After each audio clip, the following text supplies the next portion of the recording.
Muito bem, nós vamos pegar um versículo apenas aí de Malaquias, capítulo 1, versículo 2. Na semana passada nós vimos o versículo 1. Este comecinho de Malaquias, eu falei para vocês na semana passada, ele é uma introdução, ele é um resumo, ele tem um conteúdo de forma sintetizada daquilo que Malaquias pretende ensinar. Lembra, Malaquias, o nome significa o meu mensageiro.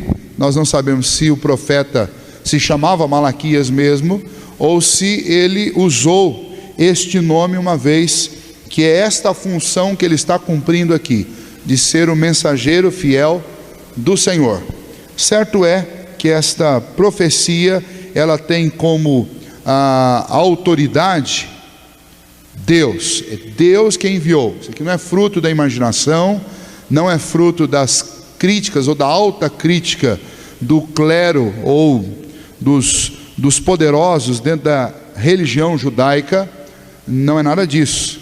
Isso aqui não é uma conclusão dos sacerdotes da igreja veterotestamentária, do povo judeu. Não, isso aqui é uma mensagem profética. Deus levanta um homem, dá a ele uma mensagem: eu quero que você vá lá e diga isso para o meu povo. Quem está mandando dizer? Sou eu. Eu estou dizendo para quem? Para Israel. Fale isso para Israel. E o conteúdo da mensagem, nós começamos a falar sobre isso semana passada, ele tem como ênfase uma disciplina, uma palavra de conserto, uma chamada a Israel, para que Israel volte ao centro, volte a fazer aquilo que Deus esperava de Israel. O que Israel estava fazendo de tão errado nessa época? Se nós olhássemos, tivéssemos a possibilidade de passar um filme da vida do povo de Israel naquela época, nós diríamos assim: mas por que Deus está nesse texto tão bravo, tão irado com Israel? Está tudo certo. Eles não estão com nenhum templo a um ídolo pagão, eles não estão em conflito com ninguém, eles estão indo às reuniões no templo, fazendo as suas orações, eles estão cumprindo os cerimoniais, eles estão cumprindo as festas. O que está acontecendo? Por que Deus está assim tão chateado com Israel? Era exatamente esse o retrato de Israel. Era um povo que estava vivendo uma normalidade tão absoluta que chegou a incomodar Deus. Por quê? Porque saiu das raias da normalidade e caiu nas raias da apatia, da frieza, da insensibilidade. E o problema de Israel naquela época é que Israel estava se secularizando. Aquele povo que era o povo de Deus, que tinha verdades espirituais tremendas dentro do seu conteúdo, da sua cultura, da sua história, tinham testemunhos fantásticos da providência de Deus, tinham vivenciado coisas extraordinárias que nenhum outro povo viveu. Esse povo agora era um povo insensível, frio, um povo descomprometido, um povo que virou um cumpridor de rotina.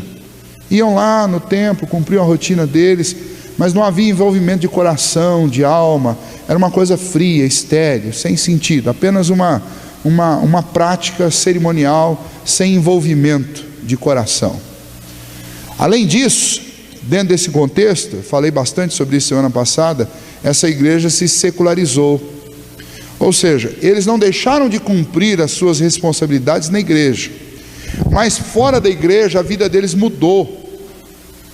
Eles perderam aquele temor que eles tinham de Deus, daquele Deus que mandou cavar uma vala em volta do Sinai para que ninguém pisasse numa região mais próxima de onde ele estava falando, para que não morresse por causa dos pecados, da impureza desse povo. Esse povo perdeu esse temor de Deus, e eles viviam uma vida que não tinha diferença nenhuma da vida dos pagãos. Então chegavam lá filisteus, chegavam lá assírios, chegavam lá amalequitas, chegavam lá babilônicos, e não havia diferença alguma entre a vida deles e a vida desse povo. E o resultado dessa situação toda de mistura, de apatia, de insensibilidade, de frieza, foi que Deus chegou a um ponto que ele não estava mais suportando isso. E aí ele escreve essa mensagem para esse povo. Esse povo é um povo que questionava Deus. Uma das marcas, daí eu falei um pouquinho disso também semana passada, eu vou estar sempre relembrando isso. Uma das marcas da falta de temor desse povo é que eles, de servos de Deus, eles passaram a questionadores de Deus, dos porquês de Deus, das ações de Deus. Eles duvidavam de tudo, duvidavam inclusive do amor, do próprio amor de Deus.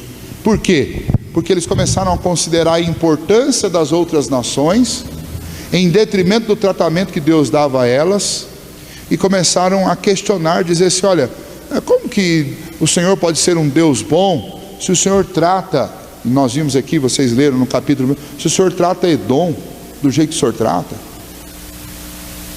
Então eles começaram a questionar as intenções de Deus, começaram a questionar a bondade, o amor de Deus. E aí isso já tem para nós, só isso por si só já tem para nós um ensino. E que ensino é esse?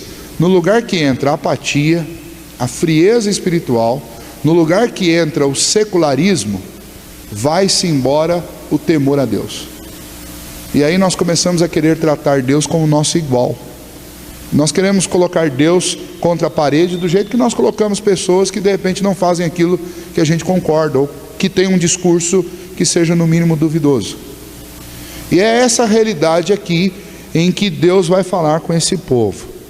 O versículo 1, nós vimos na semana passada, trata-se de uma sentença pronunciada por Deus contra Israel por intermédio de Malaquias. Versículo 2, que é o texto que nós vamos usar hoje. Eu vos tenho amado, diz o Senhor, mas vós dizeis: em que nos tem amado? Não foi Esaú irmão de Jacó? Disse o Senhor: todavia amei a Jacó. Muito bem, vamos parar aqui, embora a gente está no meio de uma sentença, mas eu preciso parar aqui, porque o que Malaquias faz aqui da parte de Deus é uma citação de uma história lá de Gênesis, em que o povo usava essa história para questionar as intenções de Deus.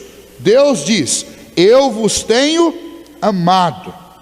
E o povo dizia o que para Deus? Em que o Senhor nos tem amado? E aí Malaquias vai de novo citar o Antigo Testamento. Ele diz assim: olha, mas Deus disse que amou vocês lá no nascimento de vocês, porque Ele disse que amou a Jacó, e vocês são descendentes de Jacó, vocês são Israel, e Ele se aborreceu de Esaú, e os descendentes de Esaú é o povo de Edom, que está citado aí mais na frente. E aí disse o Senhor para eles: todavia amei a Jacó. A continuação do texto: porém aborreci a Esaú. Está dizendo, é fato, é verdade, vocês estão me questionando se eu amei vocês, mas eu amei vocês. Eu disse isso lá atrás, isso está registrado, é verdade isso. Eu amei a vocês e eu me aborreci de Esaú. Vamos lá, então, para a gente entender o que vai vir na sequência aí deste interrogatório, eu preciso voltar lá em Gênesis e preciso entender uma série de coisas. E nós vamos ver que essa dúvida do povo de Israel lá, continua sendo uma dúvida nossa hoje. Então, nós falamos muito do amor de Deus, mas quando nós somos colocados em xeque, esse amor, ele é muito parecido com o amor que Israel sentia naqueles dias. Um amor que duvida do amor de Deus. Ou seja, eu amo a Deus, mas será que Deus me ama assim, tanto quanto eu acho que Ele ama?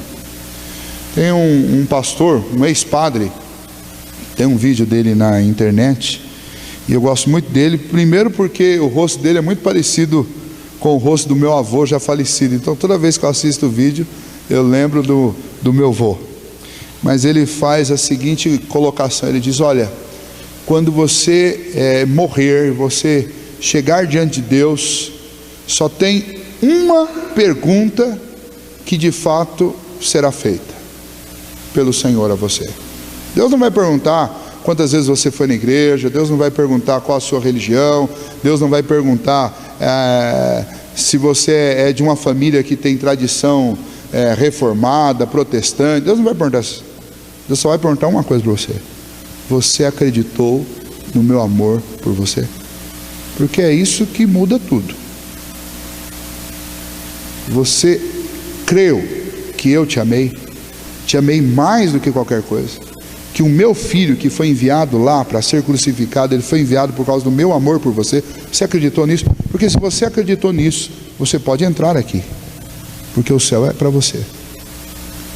Você acreditou de verdade?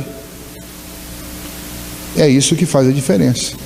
Por isso que esta dúvida de Israel é uma dúvida tão séria, e Deus promulga uma sentença tão dura e tão severa contra Israel nesta mensagem, que nós vamos ver nos próximos capítulos.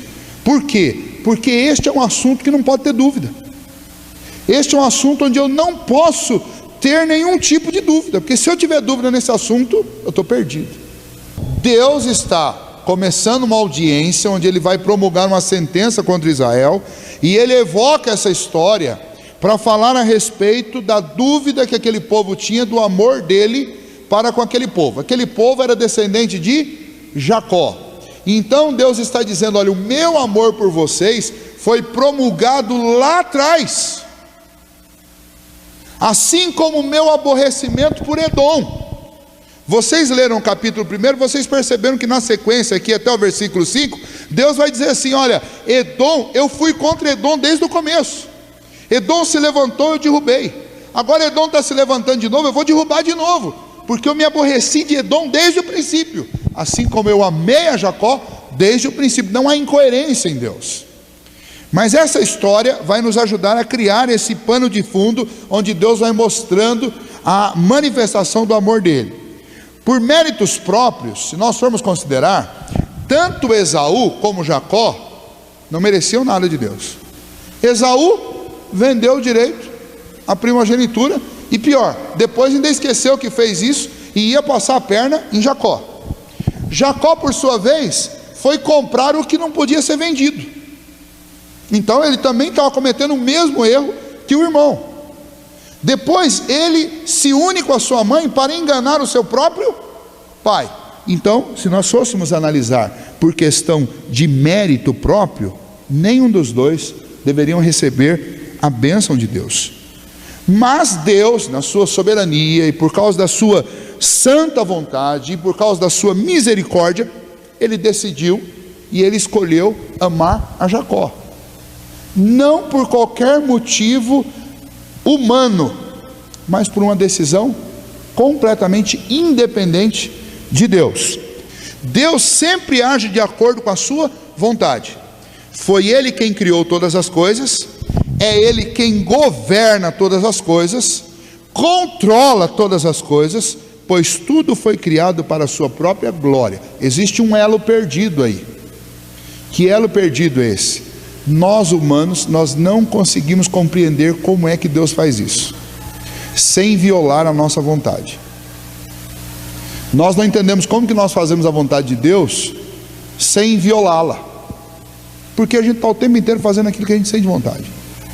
Então existe um elo perdido, que é provavelmente a pergunta que o Senhor mais vai responder na eternidade, né? Porque todo mundo vai chegar lá e falar: Senhor, todo mundo que leu a Bíblia, né? Todo mundo que leu a Bíblia e creu nas Escrituras vai falar: Senhor, olha, estava lá escrito que o Senhor governa todas as coisas, mas eu vivi todos os meus dias me sentindo absolutamente livre, tomando decisões.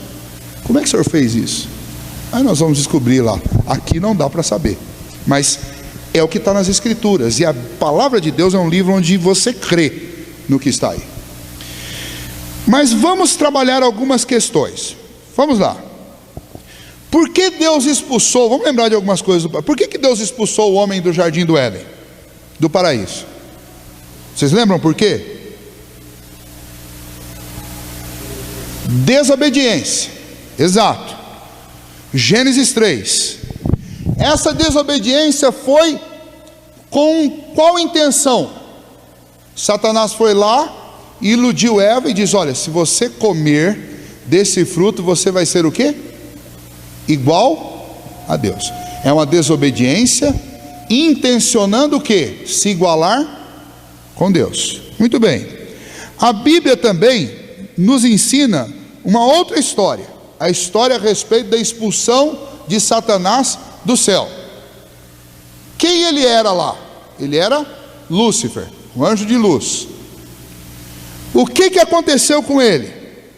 Ele cometeu uma desobediência. E qual foi a desobediência dele lá no céu? Ele quis tomar o lugar de Deus. Muito bem, então vamos lá. Até agora parece que nós descobrimos aí uma coisa muito interessante. Existe muita coisa em comum entre nós e... não sei nem falar o nome dele, mas vamos deixar ele de lá. Qual a diferença entre o pecado dele e o pecado nosso? Nenhuma, absolutamente nenhuma. Satanás foi expulso do céu, correto? Você acha que Deus tinha a obrigação de restaurá-lo? Deus tinha o dever de perdoá-lo e restaurá-lo à condição anterior que ele tinha? Deus tinha essa obrigação? Diante do que ele fez? Vocês estão ensaiando não, mas é não mesmo, Deus não tinha. Ele desobedeceu e Deus deu uma sentença, Deus o expulsou de lá. Muito bem, agora, se esse pecado é o mesmo, e se Deus expulsou Adão, do mesmo jeito que ele fez com Satanás, expulsou de lá, Deus expulsou Adão do Éden, Deus tinha a obrigação de restaurar Adão? Nenhuma.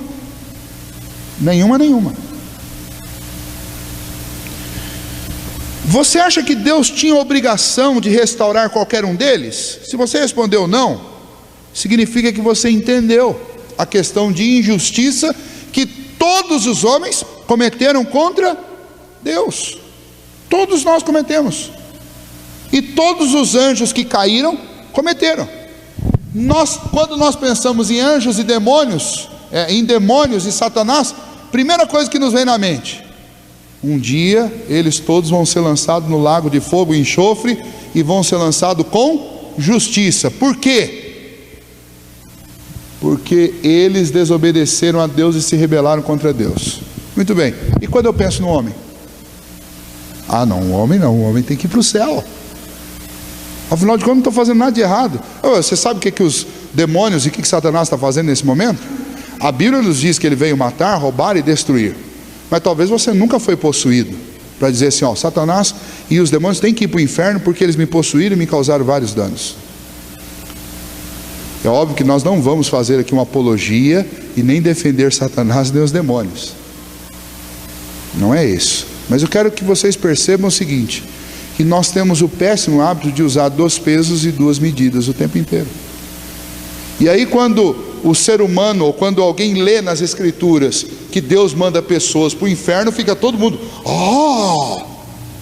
como que Deus pode fazer isso? Como Deus pode não amar? Se Deus ama meia dúzia, Ele tem que amar todo mundo, é obrigação dele. Não, Deus não deve restauração e amor a ninguém. O nosso crime não é diferente do crime que foi cometido por Satanás e por todos os demônios. Do mesmo jeito que no caso deles nós entendemos que Deus não deve restauração a eles, Deus também não deve a nós. Então, há injustiça da parte de Deus quando Deus ama um povo e rejeita outro? Não há injustiça.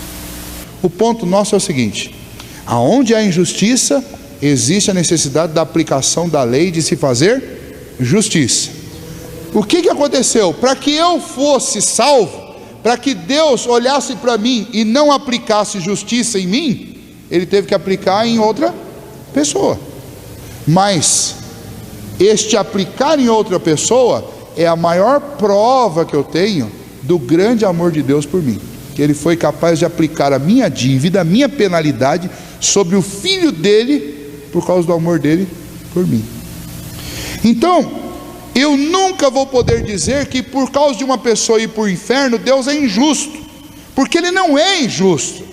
Todos nós mereceríamos a mesma penalidade, e eu só não estou debaixo dessa penalidade por algo que eu não sei por quê. Mas Deus me amou, eu não sei por que Ele me amou. Eu não consigo, humanamente eu não consigo entender. Se eu tivesse no lugar de Deus, eu iria para o inferno, eu me mandaria para o inferno.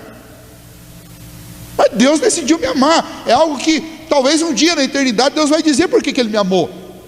Mas eu não sei. Então eu não posso nem duvidar do amor de Deus, porque é a prova, ou é a âncora da minha esperança. Eu não posso duvidar desse amor. E eu não posso duvidar da justiça de Deus, quando eu ouço que alguém está sendo condenado ao inferno, ou alguém recebe o ódio, a ira de Deus, como as Escrituras mostram várias vezes.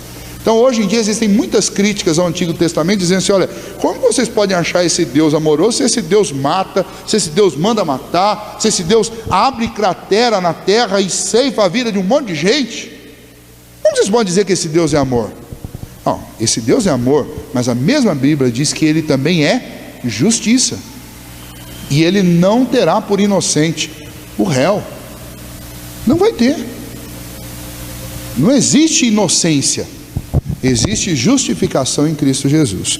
Então esse quadro, ele precisa estar bem esclarecido na minha mente, e um jeito de esclarecer é com essa historinha. Satanás foi expulso da onde? Do céu. Adão foi expulso da onde? Do Éden. Deus tinha a obrigação de restaurar Satanás? Não. Tinha a obrigação de restaurar Adão? Não. Deus foi injusto por causa disso? Também não. Deus foi injusto com o homem que Ele manda para o inferno? Também não. Como é que Deus agiu em ambos os casos? No caso de Satanás, Deus o deixou na mesma situação. No caso dos homens, Deus derramou graça sobre alguns. Não todos, alguns. Deus foi injusto por fazer isso com Satanás? Não. Deus é injusto quando Ele faz isso com os homens? Não. Porque para esses alguns que Ele derrama graça, Ele vai lá e paga a conta deles. Eu vou pagar, eu não vou cometer injustiça. Ninguém vai para o céu por ser inocentado.